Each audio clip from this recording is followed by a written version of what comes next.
What if the law you've been taught to follow the very rhythm of your worship, your calendar, your sense of sacred time, was never the one God intended? What if the festivals you keep fall on the wrong days? What if the commandments you honor are only echoes of something far older, far more precise, etched not in stone, but in the heavens themselves, hidden for over 2,000 years? The Book of Jubilees dares to make such claims.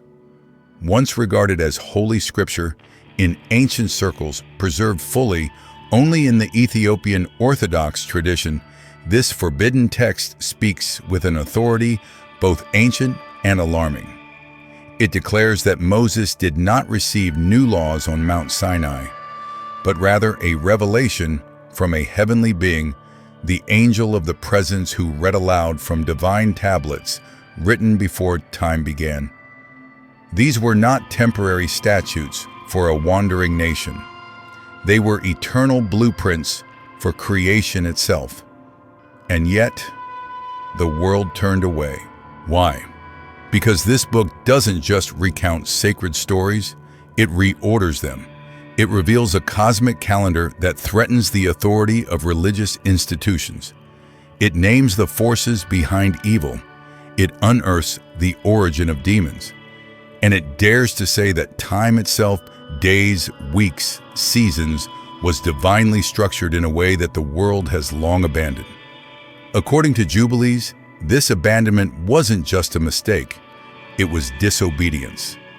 Imagine a world in perfect alignment with God's time, a calendar that never drifts, a law not born from politics or tradition, but breathed from heaven, a record of sin and redemption written not in memory, but in the stars.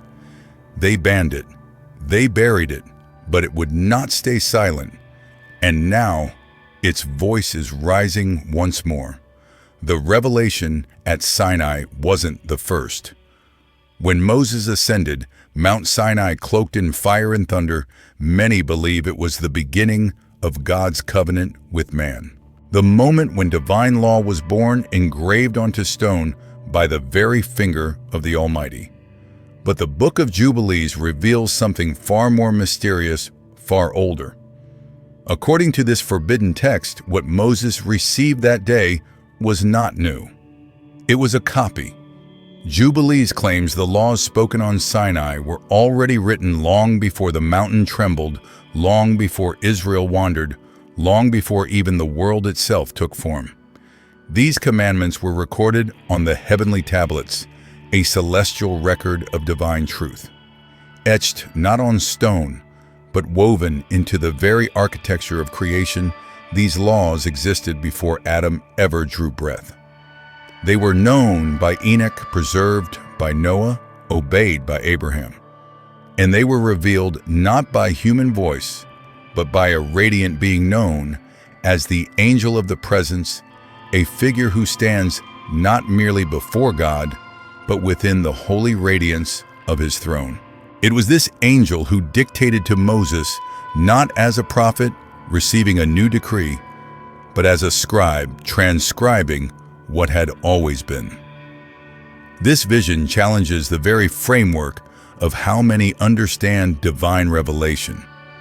It is not a progression from ignorance to enlightenment, but a restoration, a recovery of what was lost in the fall, in the flood, in the forgetfulness of generations. Jubilees paints a world where God's rhythm never changed, but humanity drifted from it. His instructions were not reactive, but pre-existing, not evolving, but eternal. This insight reshapes everything. The Sabbath was not invented at Sinai, it was remembered. The laws were not formed for the wilderness, they were echoes of a heavenly design. Each commandment was not just moral, it was cosmic, aligned with the order of the heavens themselves. In modern life, we often approach law as something to debate, customize, or reinterpret. But what if divine law is more like gravity, unchangeable, invisible, and always in effect whether we honor it or not? What if the structure of God's truth is not up for vote, but instead anchored in eternity? If this is true, then Sinai was not a beginning. It was a mirror. A moment when the veil between heaven and earth grew thin and Moses was allowed to look upon what had always been. But if God's laws were fixed before time began, then so was his order, including time itself. And according to Jubilees, we may have lost something even deeper than commandments. We may have lost his calendar, a calendar from heaven, not from men. In the Book of Jubilees, time itself is sacred, not merely a backdrop for history, but a divine architecture crafted by God with precision and intention. It claims that when the angel of the presence revealed the heavenly law to Moses, he also unveiled something most readers of the Bible have never considered: a celestial calendar, a complete and perfect system for measuring time given by God himself. This calendar, unlike the fluctuating systems used by the world today, was built on the number 364. Not 365, not 354 as used in the ancient Hebrew lunar calendar, but exactly 364 days. Why? Because 364 divides evenly into 52 weeks, 7 days each without remainder. Every season contains 91 days. Every appointed feast falls on the same weekday year after year.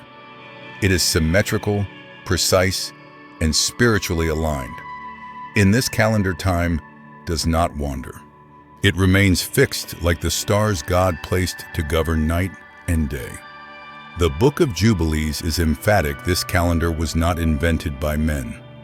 It was shown to Moses on Sinai as part of the heavenly tablets. To the ancient authors of Jubilees, this was more than just a way to count days.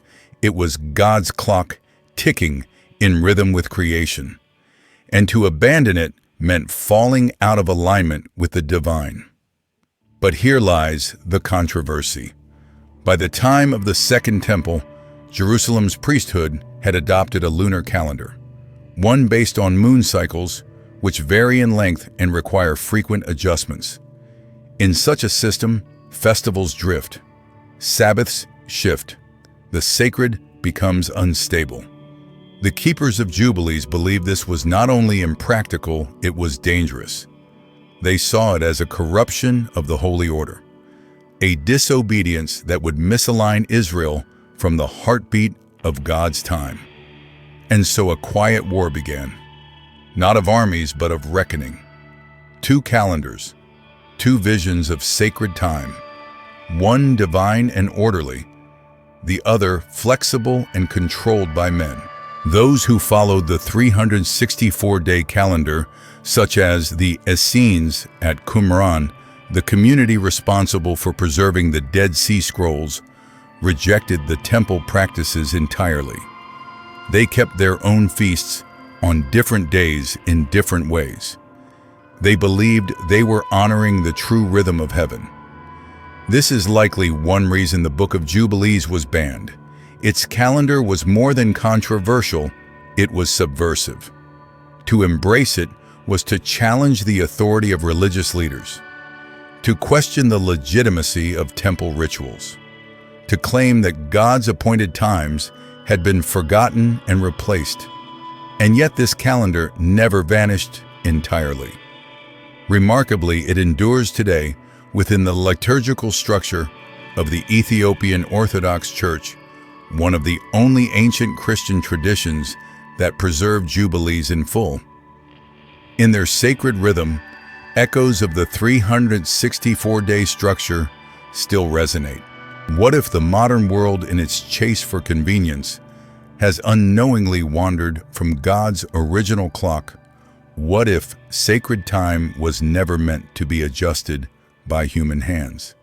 The Book of Jubilees dares to whisper a divine warning: to lose track of God's time is to lose track of His presence. But this reordering of time is only one layer. To understand the depth of what was lost, we must return to the beginning, not of Genesis, but before it, before light, before the earth, before the Sabbath was known by man, Angels, before light Sabbath, before earth. In most tellings of creation, the beginning is marked by light. Let there be light, the moment that shatters the void and gives birth to day and night. But in the Book of Jubilees, the story stretches deeper into a time before time.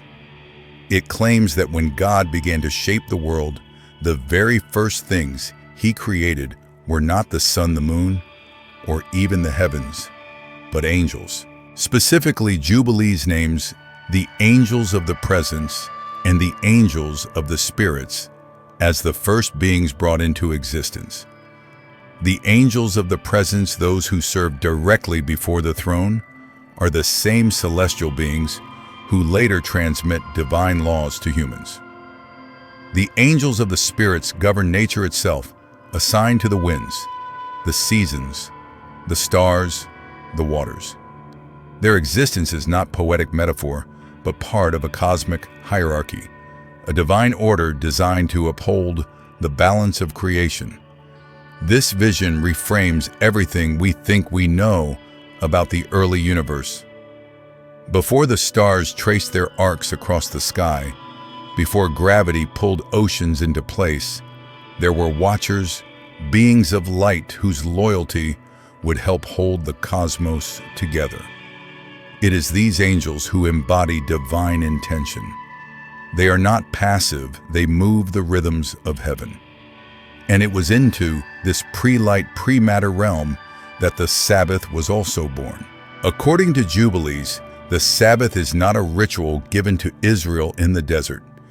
It is not merely one commandment among 10. It is a cosmic principle sanctified before the creation of earth itself. Written on the heavenly tablets and observed by the angels from the beginning, the Sabbath is described as a sign not just between God and Israel, but between God and all creation. It is the still point in the turning world, a day that holds back the chaos, a divine breath in the pulse of time. The seventh day is not just a rest, it is a return to divine rhythm. When God rested, He was not weary. He was establishing the pattern. And in Jubilees, that pattern expands far beyond the weekly Sabbath. It introduces macro Sabbath cycles of 7 times 7 years leading to the year of Jubilee. These 49-year cycles become sacred architecture where time itself is given space to heal, restore, and reset. The theological implication is staggering. Time, rest, and sacred order are not cultural constructs, they are pre-existent truths embedded in the fabric of both heaven and earth. To violate the Sabbath is not merely to break a rule, it is to misalign with the very breath of God. And what happens when creation loses this alignment? According to Jubilees, the consequences are not just personal, they are cosmic. And nowhere is this clearer than in the days before the flood, when heaven's order was shattered, not by men alone, but by those very angels who were created to preserve it. The war in heaven that triggered the flood. Before the floodwaters rose, before Noah built the ark, a deeper unraveling had already begun, not upon the earth, but in the heavens above it. The Book of Jubilees does not depict the flood as a mere reaction to human wickedness. It portrays it as the consequence of a cosmic rebellion, a divine war sparked by the very beings created to uphold God's order. These beings are known as the Watchers, a group of angels originally sent to guide, protect, and teach humanity. According to Jubilees, and echoed in fragments from 1 Enoch, they descended to earth with the intention of doing good. But something ancient and tragic occurred. The Watchers became captivated by the daughters of men, and their desire led them into betrayal. They broke the boundaries between heaven and earth, and took human wives for themselves. From these forbidden unions came the Nephilim giants, of immense strength and insatiable hunger. They were not merely mythic warriors, they were abominations, born of heaven and earth, but belonging to neither. Jubilees recounts how these beings consumed all the resources of man, first food, then animals, then flesh. Their violence was not only physical, but spiritual. They brought chaos into the natural order, teaching sorcery, warcraft, astrology, and seductive adornments, things never meant for human hands. But behind their corruption lurked a greater darkness, Mastema, the prince of the evil spirits. In Jubilees, Mastema is not a vague symbol of temptation. He is a personality cunning, an ancient orchestrating rebellion from the shadows. It was he who stirred the Watchers to lust. He who taught them how to twist divine gifts into weapons.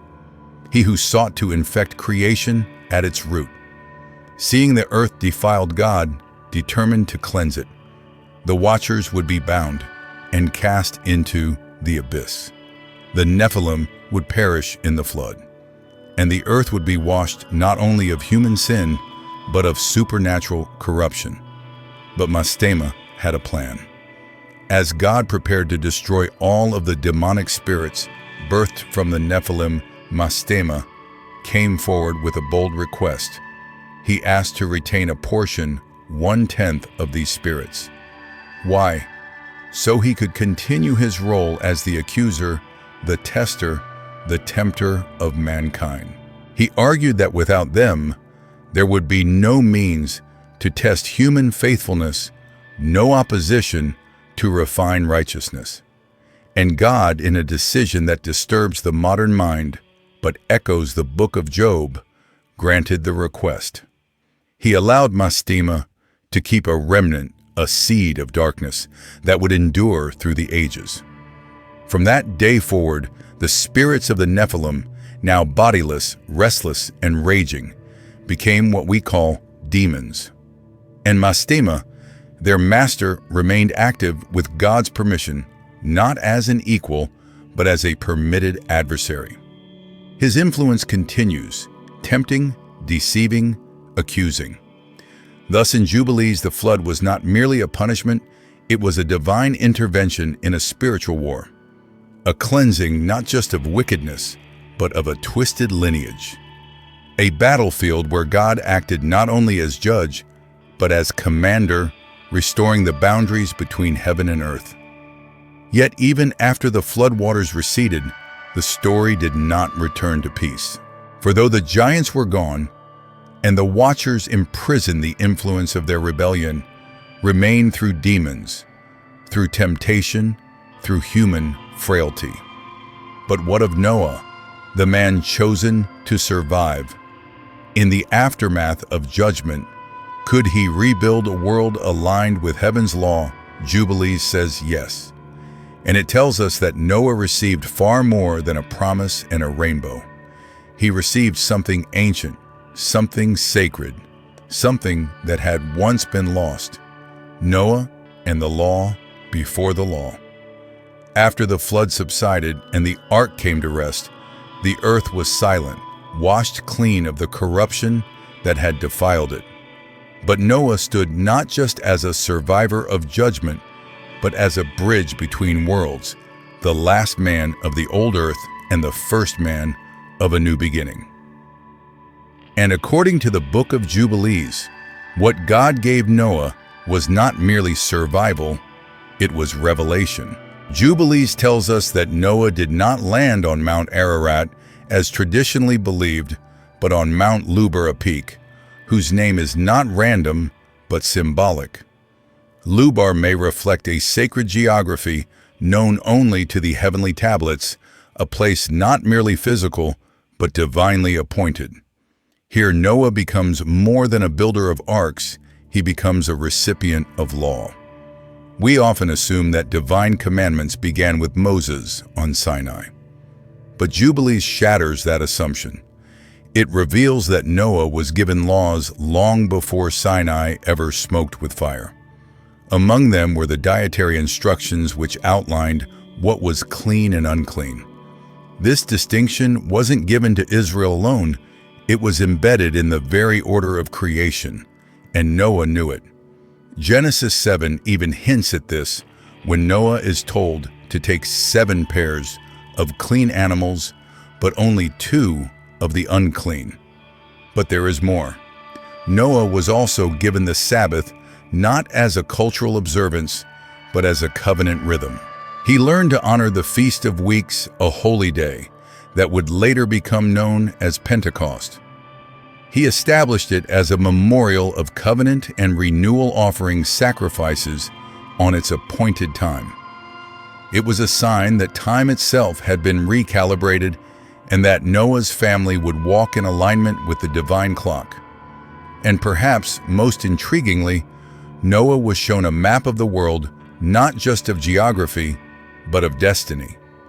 In Jubilees, God commands Noah to divide the entire earth among his 3 sons, Shem, Ham, and Japheth.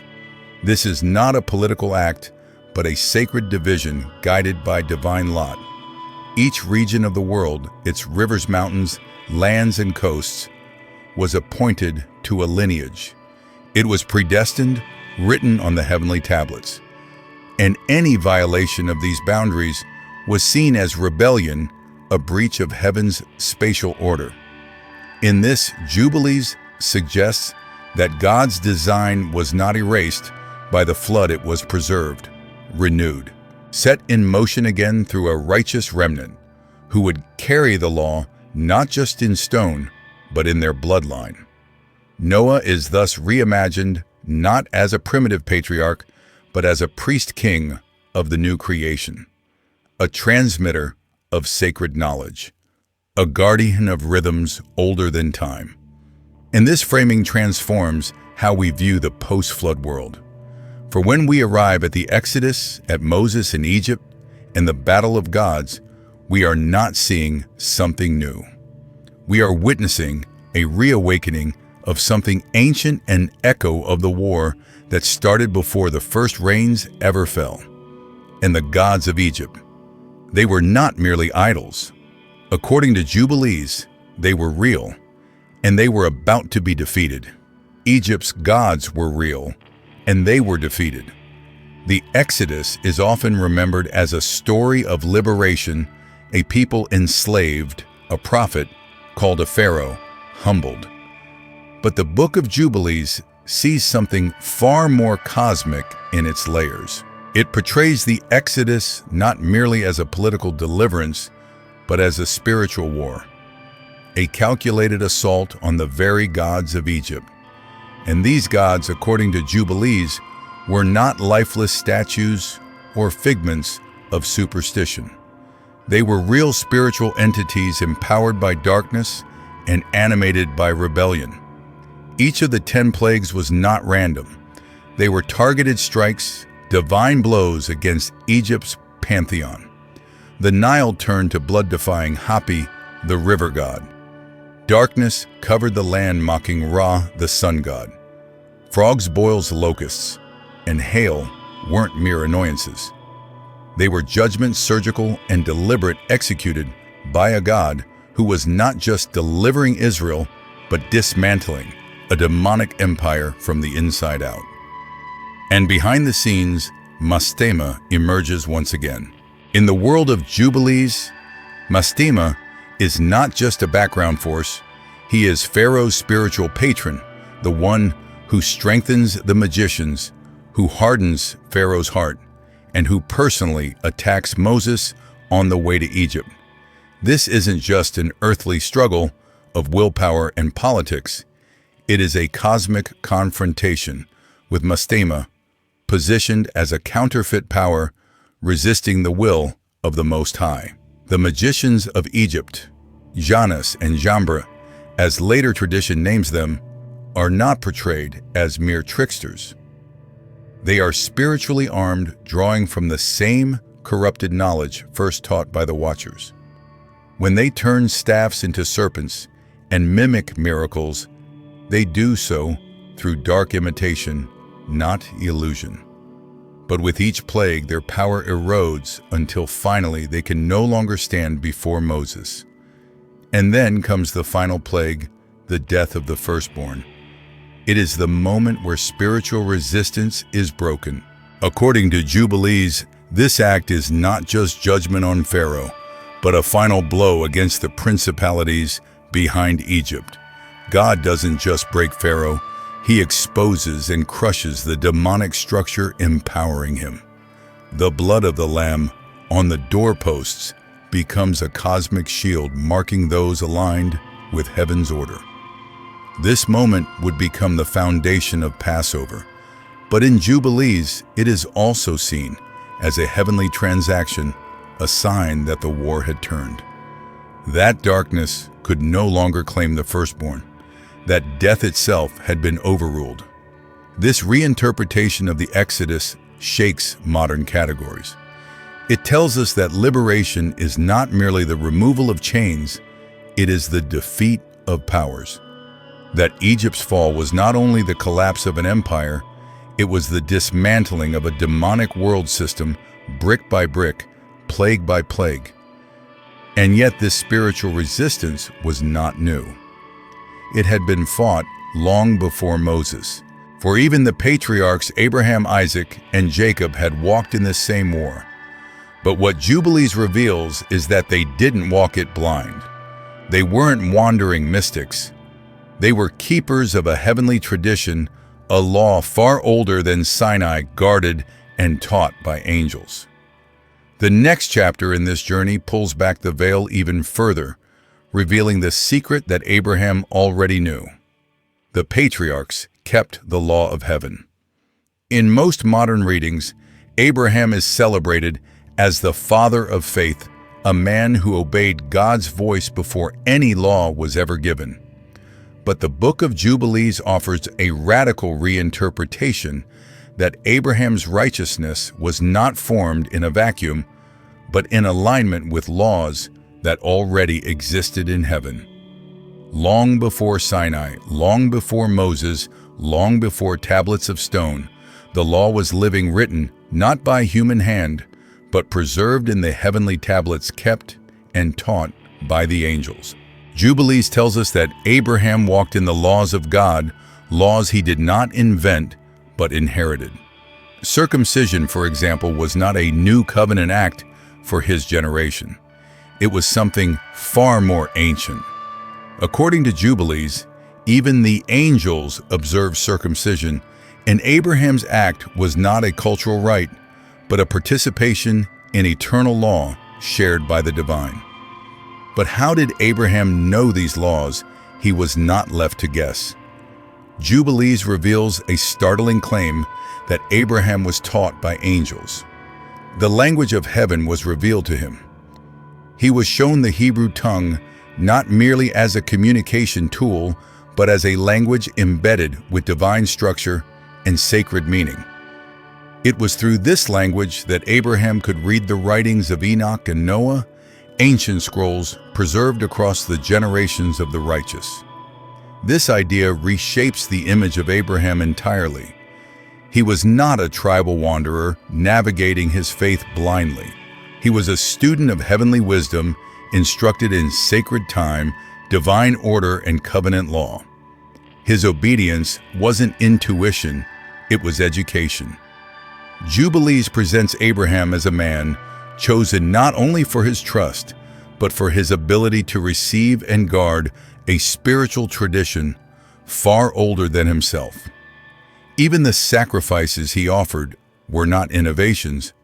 Jubilees records that Abraham knew the exact timing of feasts and offerings, not just in response to God's voice, but in observance of what had already been established in the celestial realm. He kept the Feast of Tabernacles, the Feast of Weeks, and even observed the Sabbath long before Israel was born. This insight draws us deeper into the hidden architecture of salvation history. It suggests that what would later be codified at Sinai was not new law, but restored law, a reawakening of what the righteous had known all along.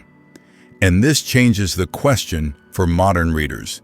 It's not, when did God begin to reveal his expectations, but when did we begin to forget them? For if the patriarchs walked in the law of heaven, if Abraham studied from books passed down from Enoch and Noah, if angels themselves taught the rhythms of God's order, then sin is not merely the breaking of an earthly command.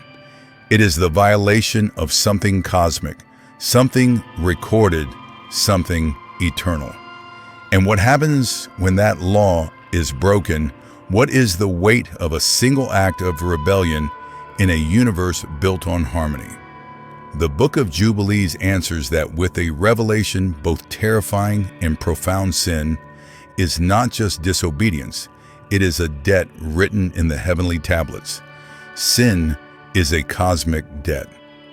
What if every lie, every betrayal, every secret act done in darkness was not merely a mistake to be forgotten, but a record etched in eternity?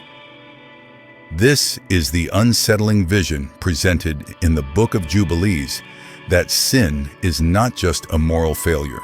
It is a cosmic debt, an entry on the heavenly tablets, a spiritual accounting that must one day be reconciled. In Jubilees, the tablets of heaven are not symbols, they are active instruments of divine justice. They preserve every covenant, every command, every holy appointment, but also every transgression. Nothing is lost, nothing fades, and this is both terrifying and hopeful. The story of Joseph and his brothers becomes a key example. When his brothers sell him into slavery, it is not merely a family tragedy. Jubilees reveals that their betrayal was recorded in heaven, awaiting resolution. Justice is not only pursued on earth, it is held in suspension in the spiritual realm, where it can either be satisfied by repentance or by judgment. This reframing of sin as a spiritual ledger disrupts modern casual views of morality. In Jubilees, sin leaves a weight on the fabric of creation. It cries out like Abel's blood from the ground. And unless it is atoned for, it remains.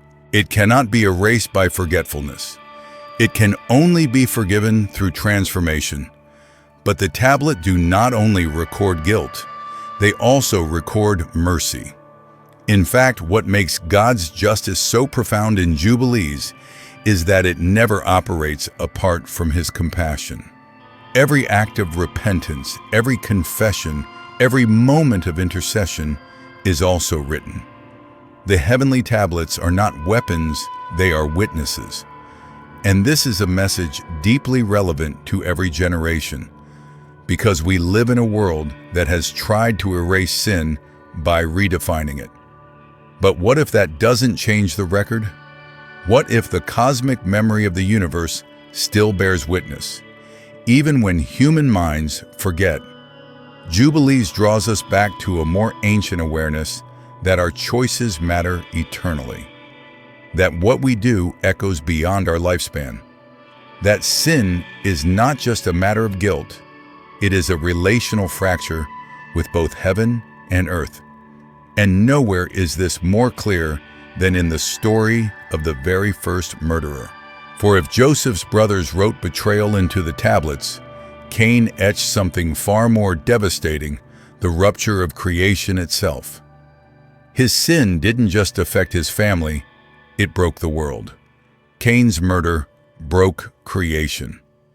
Before there were kingdoms or temples, before there was Israel or Egypt, there were two brothers, Cain and Abel. And between them, something ancient shattered. The Book of Jubilees unveils a dimension to this story that goes far beyond sibling rivalry or personal jealousy. It portrays Cain's act as a cosmic rupture, a sin that violated laws written before time itself. Cain did not break a command spoken at Sinai. He broke a law far older, a law woven into the very architecture of creation. The command not to kill was not invented at Mount Sinai.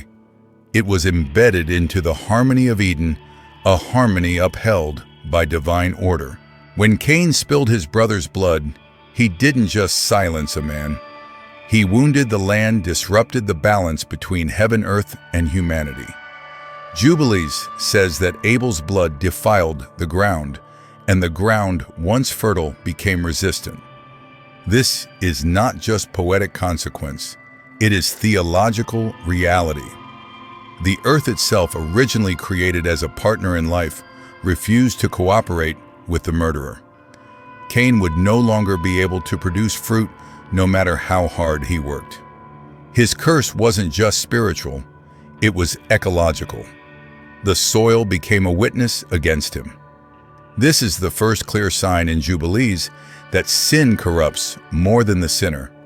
It spreads, it echoes, it bends the fabric of the world out of alignment. The first murder was not just a tragedy, it was a tearing of the covenant between man and the land, a preview of the global unraveling that would soon lead to the flood. Cain's legacy is not merely guilt, it is dislocation. Jubilees describes him as a man who wandered east of Eden, unable to rest, cut off from presence, from fruitfulness, from home.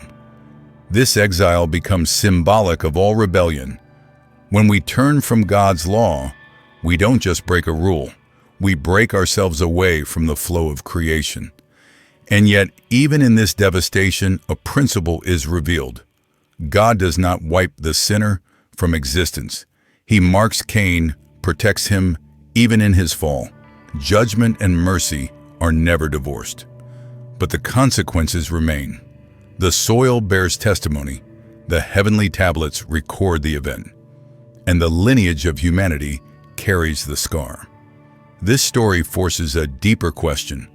What if every time we act in violence, whether in word or deed, we are echoing Cain? What if the earth still remembers? What if our rebellion still reverberates? Jubilees invites us to see sin not just as guilt before God, but as a distortion of the original harmony between heaven and earth.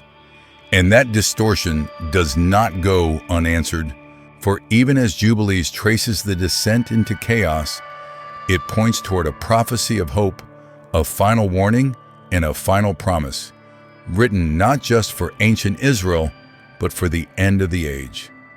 The prophecy of apostasy and restoration. Near the end of the Book of Jubilees, the narrative turns somber, almost mournful. The angel of the presence, the same being who revealed the hidden law to Moses, does not conclude with triumph, but with warning.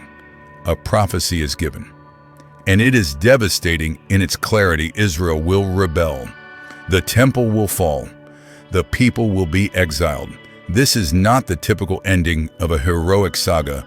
It is a divine forecast of heartbreak. Jubilees does not present history as a random unfolding of events. It reveals a pattern, a cycle of covenant and corruption alignment and apostasy. And that pattern was already written in the heavenly tablets. Nothing takes God by surprise. The prophecy is not vague. It names Mastema, the leader of the evil spirits, as the one who will rise in influence during Israel's rebellion. He will stir corruption in the priesthood. He will tempt the people to forsake the sacred calendar, to abandon the Sabbath, to desecrate the festivals. And for a time it will appear that darkness has won, but only for a time.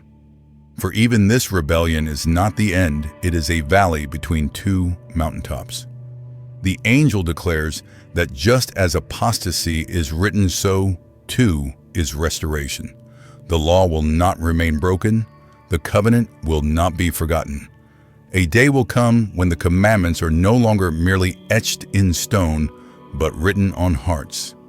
This echoes the later prophecy of Jeremiah 31:33, but Jubilees frames it within a larger cosmic framework, a new heaven and new earth, a world where evil is not merely restrained, it is destroyed, where Mastema and all his hosts are judged and silenced, where the righteous rise not to serve under empire or priesthood, but to reign with God in everlasting peace. It is a vision that collapses time. From Eden to exile to eternity, the same law pulses like a divine heartbeat. And though humanity drifts, sins, forgets, and rebels, the Book of Jubilees proclaims that God's order remains untouched in heaven, waiting to be restored on earth. The final vision is not despair but hope, a radiant anticipation that all things will be made right, that the law forgotten will be remembered, that the Sabbath neglected will become joy again, that the written record of guilt will be wiped clean by repentance, and that those who walk upright, even in secret, will one day walk in light, no longer hidden, but crowned. As this forbidden text closes, it doesn't offer a conclusion, it offers a doorway, a call to remember, to realign, to awaken. There are some books you don't just read, you remember them. They leave a residue on the soul like the scent of fire after lightning has struck. The Book of Jubilees is one of them. It doesn't simply retell history, it reawakens a vision of reality where heaven is not distant and time is not random, where law is not legalism but harmony, where sin is not weakness but imbalance, and where redemption is not a vague hope but a return to something that was always written. If this journey through forbidden knowledge has taught us anything, it is that the mysteries of God were never meant to be hidden forever. They were meant to be honored, protected, and in due time, revealed. Jubilees dares to pull back the veil on that revelation. And in doing so, it invites us not just to study the past, but to align our present. To live not by convenience or culture, but by a rhythm etched into the cosmos. A divine memory still pulsing beneath the noise of this world. Perhaps the real question is not, why was this book banned? But what kind of world are we building when we forget what heaven remembers? If this message has stirred something in you, share it. Let the silence around these sacred things be broken. Let the scrolls be opened again. Thank you for walking this path with us. May truth find you in the quiet hours. May the light of what was written shine gently upon your steps. And may you join us again when the next revelation is ready to unfold.